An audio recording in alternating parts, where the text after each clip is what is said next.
L'événement Femmes en action a lieu aujourd'hui, jeudi 6 mars.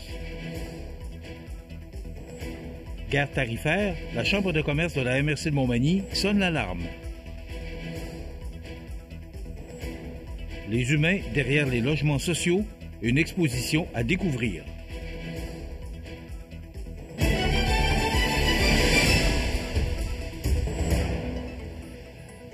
On est aujourd'hui le jeudi 6 mars 2025. Je vous souhaite la bienvenue à ce bulletin d'information régional sur le réseau de télévision CMA TV. CMA TV, le Centre d'aide aux entreprises Montmagny-Lillet, la Chambre de commerce et d'industrie de la MRC de Montmagny et la résidence des bâtisseurs se sont unis pour présenter la deuxième édition de Femmes en action Montmagny-Lillet. Ce jeudi 6 mars, de midi à 18h, on célèbre la Journée internationale des droits des femmes à l'espace citoyen de Montmagny sous la présidence d'honneur de Mme Gaëtane A. Corriveau, politologue et formatrice, reconnue pour son parcours exceptionnel et acclamée pour son engagement en faveur de la représentativité des femmes en politique. Travaillant au groupe Femmes, Politique et Démocratie, Mme Corriveau développe des programmes visant à encourager et soutenir la participation des femmes dans la sphère politique.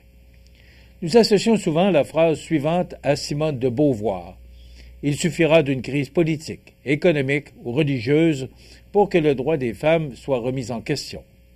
Votre vie durant, vous devrez rester vigilante.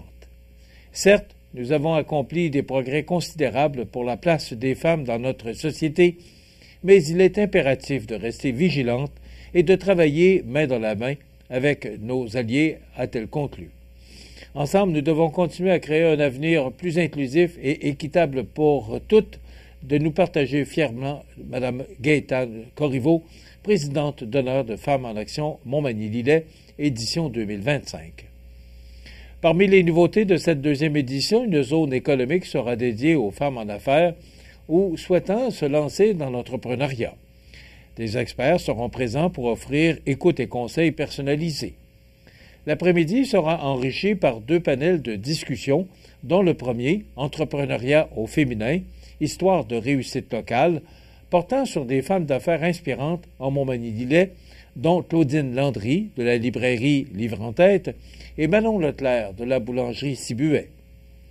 Le second panel, Leadership au féminin, parcours de femmes dans le secteur communautaire, portera, lui, sur des femmes d'action.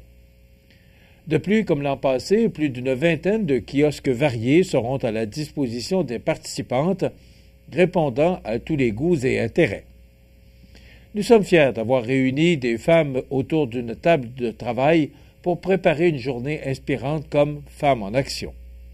Encore, en 2025, il est important de souligner la Journée internationale des droits des femmes et cette journée sera riche en échanges et en inspiration, a souligné le comité organisateur de l'événement.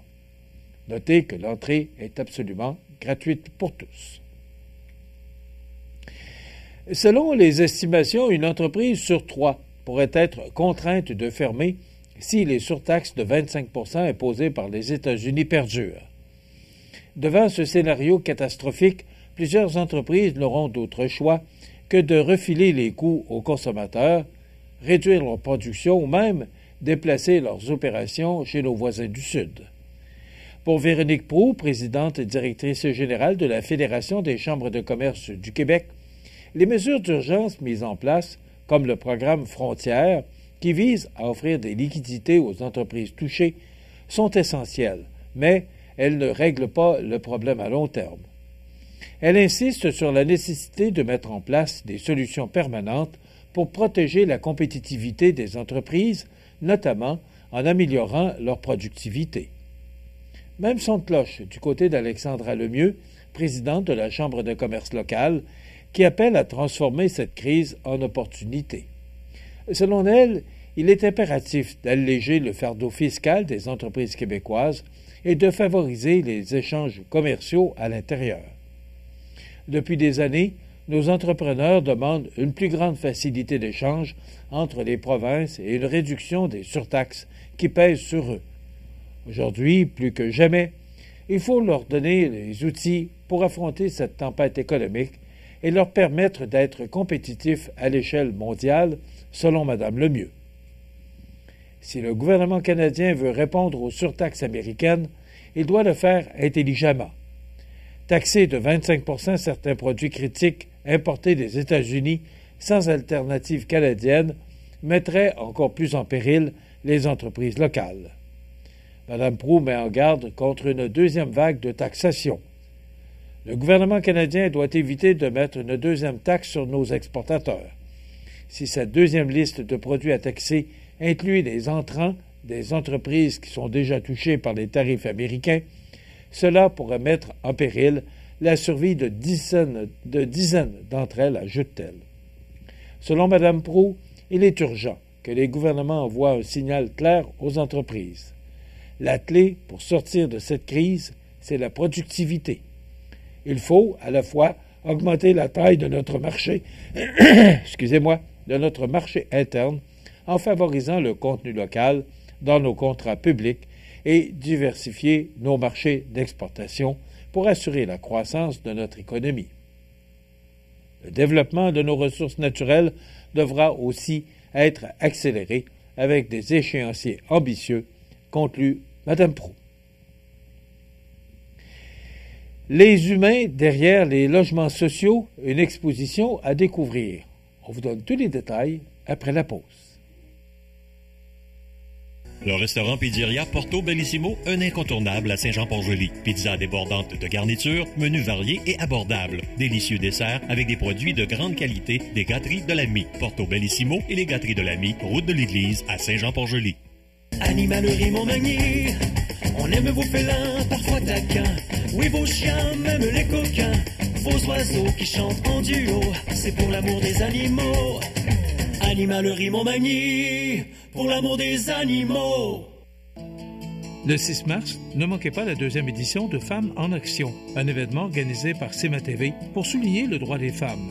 Sous la présidence d'honneur de Gaëtane Corriveau, politologue, découvrez des exposants, des conférences et des panels mettant en avant des femmes inspirantes. Rendre hommage à Hélène Caron de la Maison d'Hélène sera aussi au programme. Entrée gratuite de midi à 18h.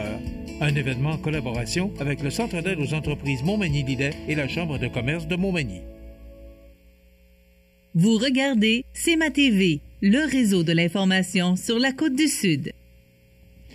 Une exposition unique mettant en lumière l'engagement citoyen en logement social et communautaire sera présentée à la Bibliothèque municipale de Montmagny.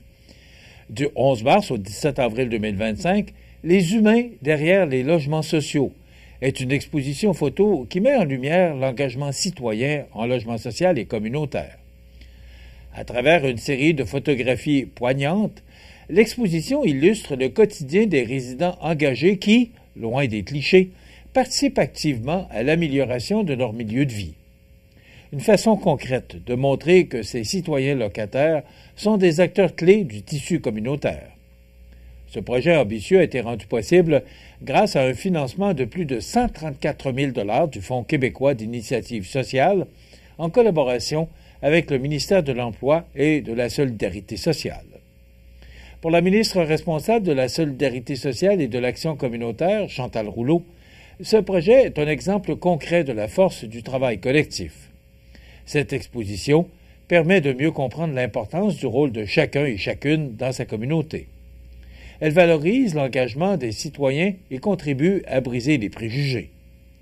Céline Bernier, coordonnatrice du projet CLIC, souligne, quant à elle, l'importance de cette démarche pour faire évoluer les mentalités. Contrairement aux idées reçues, les locataires des logements sociaux ont un impact positif et significatif sur l'ensemble de la communauté.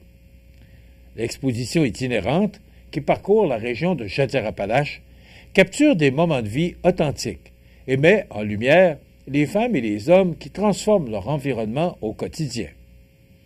Avec près de 5 000 logements sociaux et communautaires dans la région, cette initiative est une invitation à mieux comprendre la réalité et l'implication de ces citoyens engagés. Derrière chaque porte se trouvent des histoires de résilience, de solidarité et de mobilisation. Ce projet rappelle que l'implication citoyenne ne connaît pas de barrières et qu'elle joue un rôle essentiel dans le bien-être collectif. En visitant cette exposition, le public pourra découvrir des témoignages inspirants et voir, au-delà des bâtiments, la richesse humaine qui habite ces milieux de vie. Un rendez-vous à ne pas manquer pour découvrir ces histoires inspirantes et voir, au-delà des bâtiments, des visages et des actions de ceux qui y vivent. Lancé en 2021, le projet CLIC a pour but de soutenir et de stimuler l'implication des locataires vivant en HLM, en coopérative ou en organisme sans but lucratif d'habitation. La municipalité de Saint-Aubert accueille une nouvelle directrice générale et greffière en la personne de Mme Anne-Marie Dion. Le maire, Ghislain Deschênes, s'est réjoui de cette nomination, soulignant l'expérience et les compétences de Mme Dion comme des atouts majeurs pour la municipalité. Originaire de Saint-Jean-Port-Joli, Mme Dion a grandi entre Québec et sa région natale avant de s'établir récemment à Saint-Aubert. Titulaire d'une maîtrise en aménagement du territoire de l'Université Laval et d'un baccalauréat en administration des affaires, elle évolue dans le secteur municipal depuis 2004. Ces 10 dernières années, elle a occupé des postes clés à la MRC de Rouville, notamment comme directrice générale. Le parcours, les compétences et l'expérience de Mme Dion seront un atout indéniable pour la bonne gestion et l'avancement de la municipalité de Saint-Aubert, en regard des défis que nous avons à relever, de mentionner le maire Ghislain Deschênes. Le maire a tenu à remercier M. Jean Damour, ex-député de Rivière-du-Loup, qui assurait l'intérim depuis mai 2024, ainsi que de Mme Isabelle Bernier, désormais trésorière. Rappelons que la municipalité de Saint-Aubert compte une population de plus de 2600 habitants, dont 1408 résidents permanents et d'environ 1200 villégiateurs saisonniers, localisés principalement dans le secteur du lac Trois-Saumons. Vous avez des projets de construction ou de rénovation? Pensez Groupe Corriveau, entrepreneur électricien et plomberie. Un appel, 4 services, 418 248 8992, Groupe Corriveau à Montmagny ou groupecorriveau.com. La solution pour du travail bien fait. Les sports, présentés par Groupe Corriveau, entrepreneur électricien et plomberie. Un appel, 4 services, Groupe Corriveau à Montmagny, 418 248 8992, votre solution. Au sport, un tournoi de quilles avait lieu le week-end dernier au Salon de quilles Loi-Blanche de Montmagny sous la formule moyenne de 764 joueurs. Les gagnants sont en première position avec 3054 quilles abattues. Yvan Lévesque, Roger Bourbonnière, Sylvie Lévesque, Carole Veilleux. Deuxième équipe avec 2824 quilles abattues. Adem Gagné, Mario Lavoie, Martin Caron et Jean-Guy Sirois. Troisième équipe avec 2822 quilles abattues, Marc Drolet, Christopher Vallée, Ludovic Agier et Sonia Dubé. Enfin, la quatrième gagnante avec 2795 quilles abattues, François-Thomas Blais, Marcel Dubé, Daniel Blais et Jacques Hallé. Prochain tournoi, les 8 et 15 mars, tournoi interclub avec le Salon de quilles de Lévis. Voilà ce qui complète votre bulletin d'actualité pour aujourd'hui. Dans un moment, les prévisions de la météo et l'état des routes. Voilà, c'est tout pour l'instant. Bonne journée, mesdames, messieurs. Pour rejoindre la salle de nouvelles de CMA-TV, nouvelles au pluriel @cmatv.ca ou encore 88 281 13 13 poste 226. Alors, de la pluie, on a eu passablement de précipitations au cours des dernières 24 heures. Neige, verglas, petit grésil, même fin de journée. Ça s'est changé en pluie. Il pleuvait abondamment à 6 heures ce matin. Mais là, ça va s'estomper un peu. Mais on regarde, là, on est encore très concerné par cette dépression qui nous vient du Colorado, là, et qui nous affecte. Il va nous affecter encore 24 heures. Mais vous allez voir que ça va changer, là, au cours des prochaines 24 heures. Donc, ça nous donne en résumé pour aujourd'hui jeudi de la pluie intermittente, des vents du sud-est de 30 km avec des rafales à 50 qui deviendront légers en mi-journée, température stable à près de +2. Ce soir, la nuit prochaine, de la pluie intermittente qui se changera en neige intermittente, accumulation de neige de 2 à 4 cm, des vents du sud-ouest de 20 km/h avec des rafales à 40, minimum de -4. Demain vendredi, neige intermittente et poudrerie par endroits, une accumulation prévue de 2 à 4 cm, des vents du sud-ouest de 30 km/h avec des rafales à 60, température à la baisse pour atteindre -7 en après-midi. Pour la fin de semaine, samedi, nuageux, 60% de probabilité d'averse de neige avec un maximum de -9. Et dimanche, c'est le retour du beau temps, mais il y aura quand même de fréquents passages nuageux, maximum de 1 degré. Et pour lundi, maximum de -3, pour dimanche. Lundi, alternance de soleil et de nuages avec un maximum de 1 degré. Les normales de saison, censées d'année, sont de -1 le jour, -12 la nuit. Le soleil s'est levé à 6h13 et se couchera à 17h35, heure normale de l'Est. Je vous rappelle qu'on doit reculer montres et horloges dans la nuit de samedi à dimanche. C'est actuellement 1 degré à l'extérieur des studios de CMA-TV. Les vents soufflent de direction nord-est à 8 km/h. L'humidité est à 92% et la pression barométrique est à 98,9 kPa. Je vous rappelle d'être très prudent. Les petites rues secondaires, là, c'est très glissant ce matin. Le temps qu'on puisse procéder à l'épandage d'abrasifs, les trottoirs, c'est glissant partout. Donc, soyez prudents. Voilà, ça complète. Dans un moment, on vous présente la chronique Cultiver sa santé mentale avec Mélissa Bonnard, directrice générale de l'organisme Trait d'Union. Et on reçoit le maire de l'Île-aux-Grues aujourd'hui, Frédéric Poulain, donc c'est à ne pas manquer. On va parler entre autres de la mi-carême, donc c'est ce qu'on vous propose. Bien sûr, on va parler d'actualité s'il nous reste du temps. Voilà, je vous souhaite donc une excellente journée à votre antenne.